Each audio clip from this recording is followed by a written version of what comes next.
Okay, so to start off, I have a whiteboard here, and if you'd like, you may want to write down these 7 steps.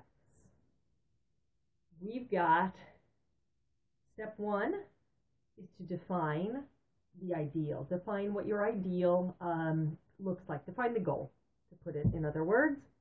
Step 2 is to define the alternative of what the future would look like if you did not take these actions, did not achieve that goal. Number 3 is to ask why. Number 4 is to compare the two. Number 5 is to list your barriers, that are the things that are keeping you from doing what it is that you want to do, from achieving this goal. Number 6 is to assess your willingness to do what it takes to reach the goal. And number 7, finally, is assigning yourself, if you so choose, a first micro step towards your goal. Okay, so let's get going on step 1, which again is to define the ideal. So let me tell you a little bit about defining your ideal. What we want you to do in this section is to define what exactly it is that you want. So some goals are easier than others to define in this manner. You want it to be something that's measurable and specific. So, for example, if it's something like weight loss, which comes up in the new year, or it's something like getting a raise or earning a certain amount of money, those are things where you can very easily peg that to and define it by a number, a weight goal, or by a salary, for example. If it's something that's more nebulous than that, if it's something that's a little harder to describe, you have some goal like, I want to be, I want to work for myself. Okay, but if you're going to have that as a goal, make sure you know exactly what work for yourself means to you. Spend some time, if not now, after this webinar, writing that down. Tell me exactly what it looks like.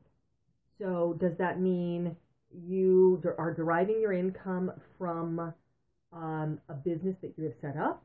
Are you a contractor to other people? What does that mean and by when? So for example, if you want to work for yourself. Okay, so you are going to derive X amount of income by X date, by December 31st, 2016. Is that your goal? Is there some other date? Make sure it is time bound. That's important for goals. And then say exactly what it looks like. And I will be working 40 hours a week. I will be working 50, 30, 20, or I don't care how many hours I work a week. But what I care about is that I don't work on Mondays. Mondays are the day that I love to have off, and I go to yoga all day long, making things up here. But the point being to be really, really specific about exactly what your goal is so that you'll know when you've reached it. Okay, so that's your goal, and make sure you have that in place before you go any further.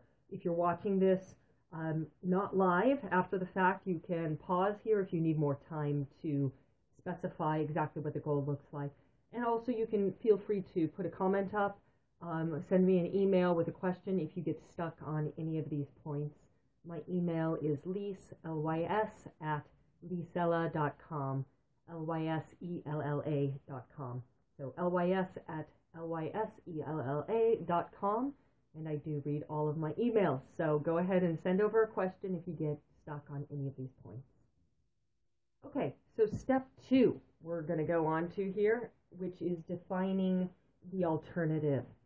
And what I mean by that is what my teacher and coach Melissa Ford has taught to me as your created future, which is what we just talked about, your goal, your ideal, versus your default future. So the exercise here is to take a moment and to think about, and specifically to write down, what your alternative future looks like. What does your future look like on default? If you were to really take no action towards whatever this goal is, if you were to make no changes, and life were to kind of just go on as it is right now, with the people in place that are in place right now, with the job in place that's in job, with your actions continuing the way they've been continuing for the past 6 months or a year. What is likely to happen? And so you want to have that written down so that you've got the two things to compare. You've got that ideal future, and then you've got the alternative future or the default future written down for yourself. Let me just show that to you on the whiteboard in case it's hard to visualize. I'm going to go ahead and erase these top two and draw that out for you. So here's a typical way to look at it.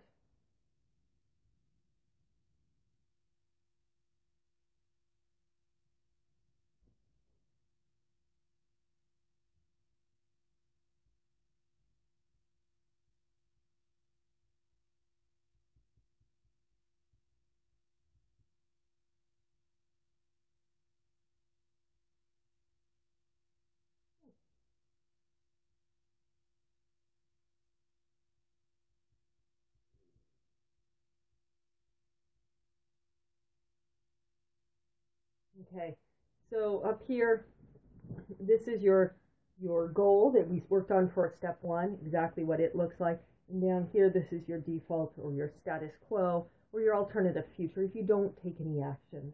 So on a piece of paper, you may want to draw it this way. You may just want to make two lists. But the point being is that down here in step 4, we're going to be comparing these two alternative realities for your future. And you'll definitely want to have them both written down so you can see what they are. And also another place to press pause here, if you're watching this after the fact, is you'll want to list your feelings that are involved with each of these.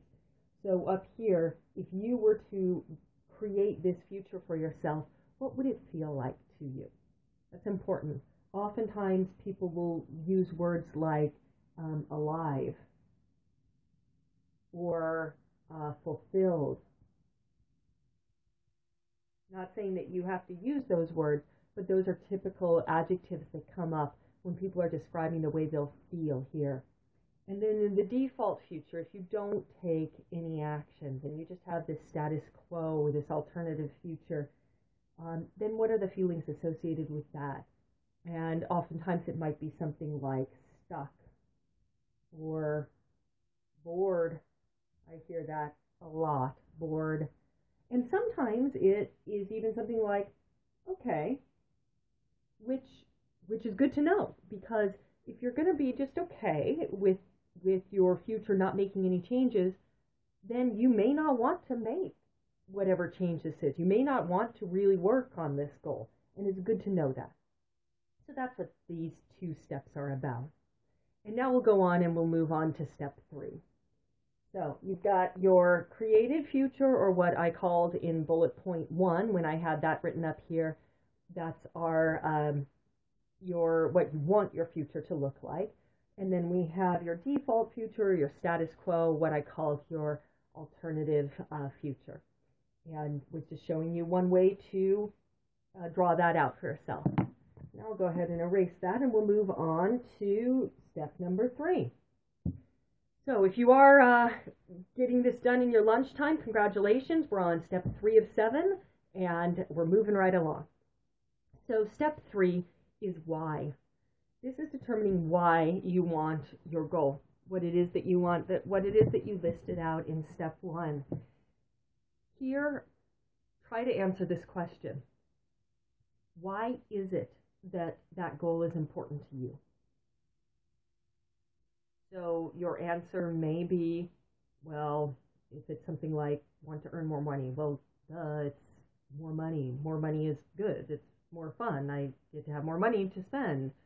But go deeper than that. Go to the next level and answer, well, why is it more fun? And specifically answer for you, what it does for you. Because I'd be able to buy my kids presents whenever I felt like it, rather than having to ration it. Or I'd be able to go out to eat 4 times a week, because you know what? I love going out to eat, and I don't like to cook for myself. Maybe that's your reasoning for wanting, in this example, a higher salary. So the idea here is to make it specific to you so that the why is really compelling. Because it's really easy when you're in the tough parts of going after a goal and achieving something to forget why it is that you want it. And then it's like, never mind, I'm not going to work on that. I'll just kind of stay with my current habits, current actions, my default future. So make it specific. Take a few moments, press pause if you're watching this not live, and really write down why it is that you want what it is that you stated you wanted. And add to that list later if you come up with other reasons, and keep adding to that list until your answer for why really speaks to you. It doesn't have to be an answer for anybody else. It doesn't have to be the PC answer. It just has to be an answer that motivates you. Okay, so now let's go on to step 4. Let me bring the whiteboard up again, and that is to compare. And when I say compare, what I mean is to compare your goal, your created future, whatever you want to call that first thing that we worked on, and your alternative future, your default future, whatever you want to call the future that would come about if you really didn't put any effort in, if you didn't make any changes to your behavior, to your actions. Those are the two things that I drew as an angle like that. Those are the two things that you're comparing in this portion. And what I want you to do is just to go back to your piece of paper and to look at that again. Look at how different or how similar those two versions of your future are. Are they wildly discrepant? Are they very, very different from each other, or are they pretty close? Now, if they're wildly different, guess what? You probably knew this already. It's going to take more work, more focus, more practice above and beyond all else. It's going to take more practice to achieve your goal. You're probably going to have to change quite a few small daily behaviors and habits that are in place, both mental habits as well as probably physical habits. You may have to do certain things, achieve certain steps along the way. But the more discrepant, the bigger the gap between the default future and that created future, the more effort you're going to have to put in.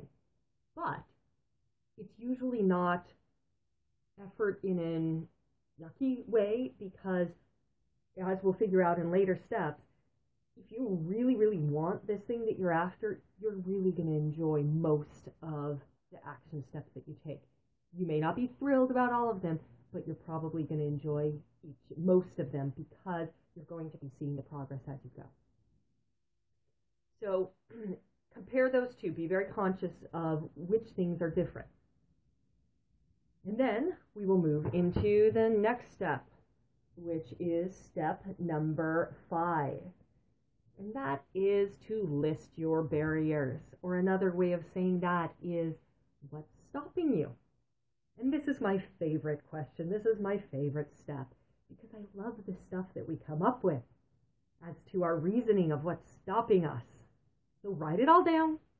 Write it all down. Press pause if this is not live for you. And get it all out there. Everything you can think of. I'm not rich enough. I don't have enough time. My boss won't let me. My wife won't let me. My family will think I'm crazy. What else? I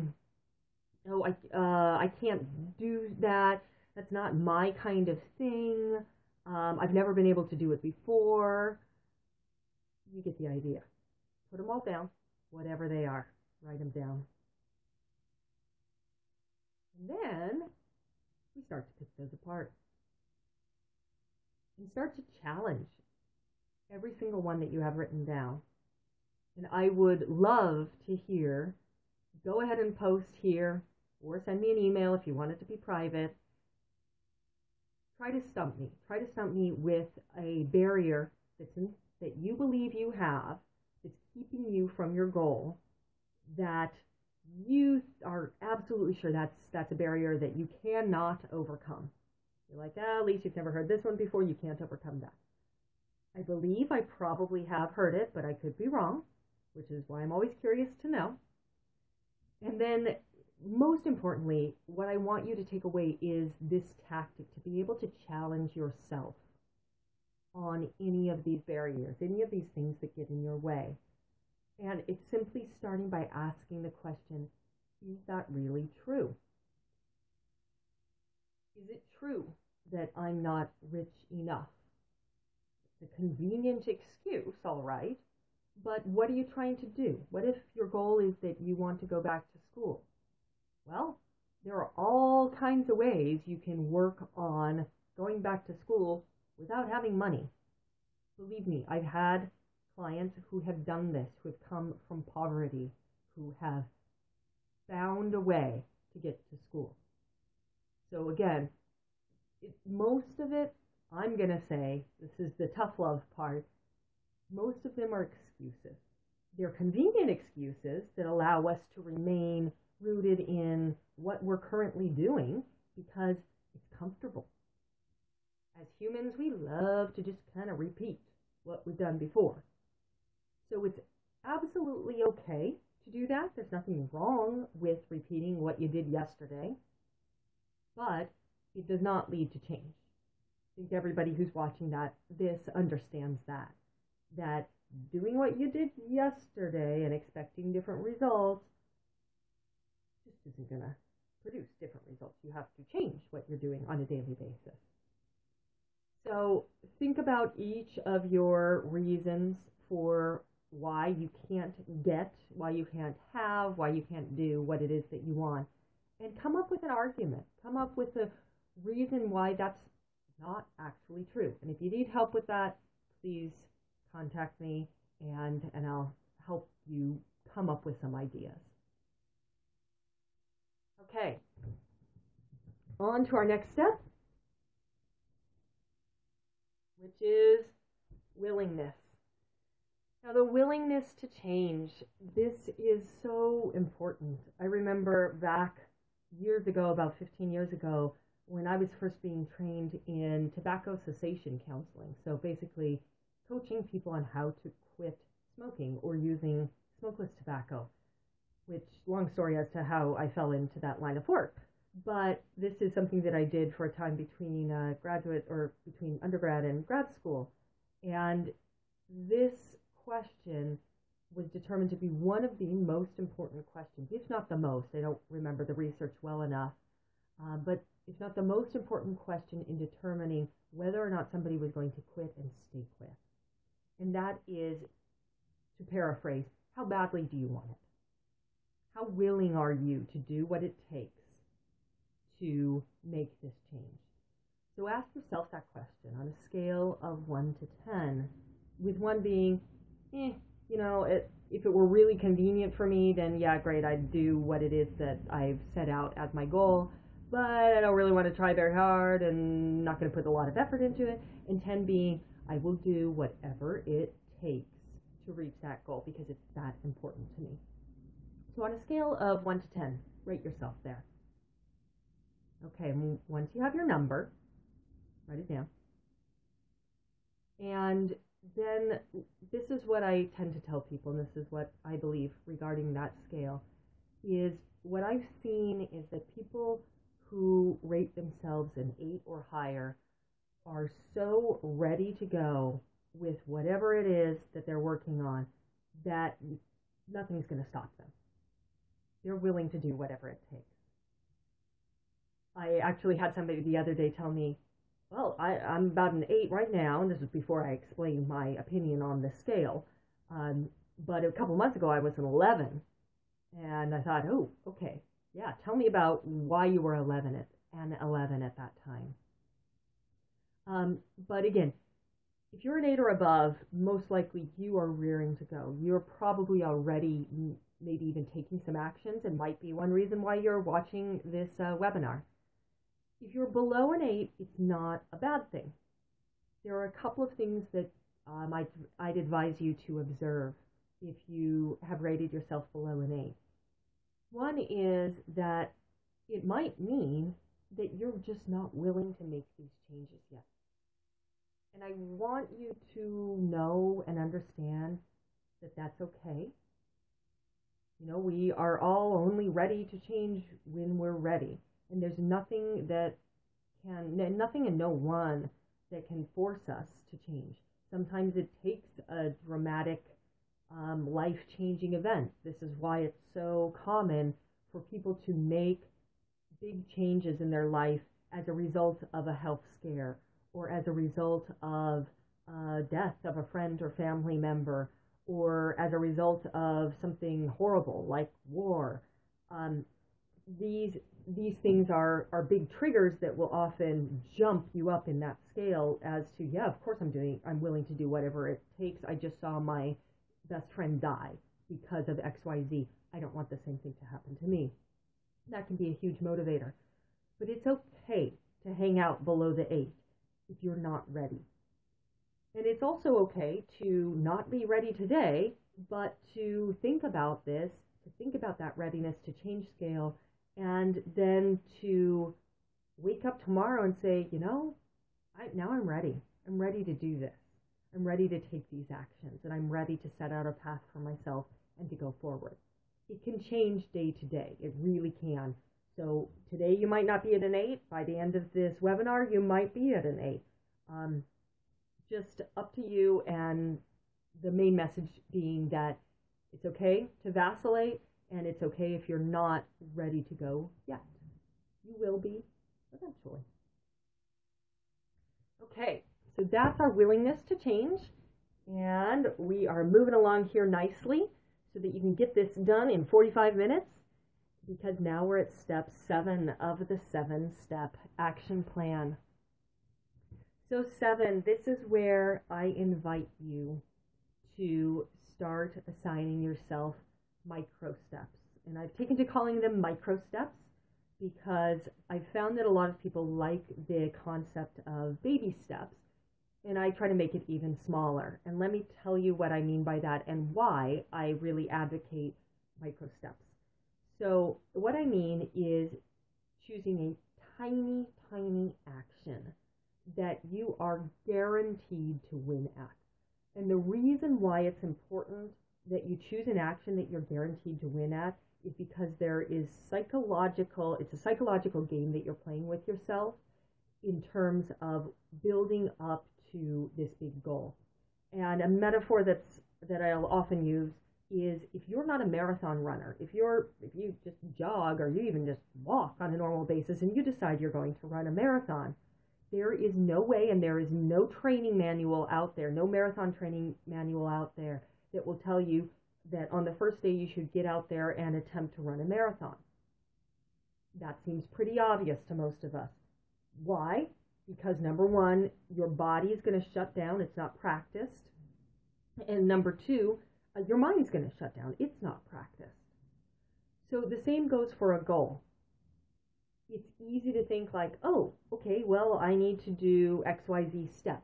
And let's take this in the form of, let's say this were you're going after some sort of promotion or a job switch, and you've been sending out resumes. And you say, okay, well, you know, my first step is going to be to send out 5 resumes. And if you were sitting in front of me right now, what I would challenge you with is, hey, let's make this a micro step rather than such a large one. You may not think sending 5 resumes is large, but say you sit down to do this and you get one out and then you get distracted by something else, and then all of a sudden you have set a step, an action step for yourself that's 5 resumes, and you only sent 1. Now, in your own mind, in your own estimation, you lost at that action step. You don't want that. You want 100% guarantee that you're going to win. So bring it way down to something tiny, such as in this scenario of, okay, I'm searching for jobs.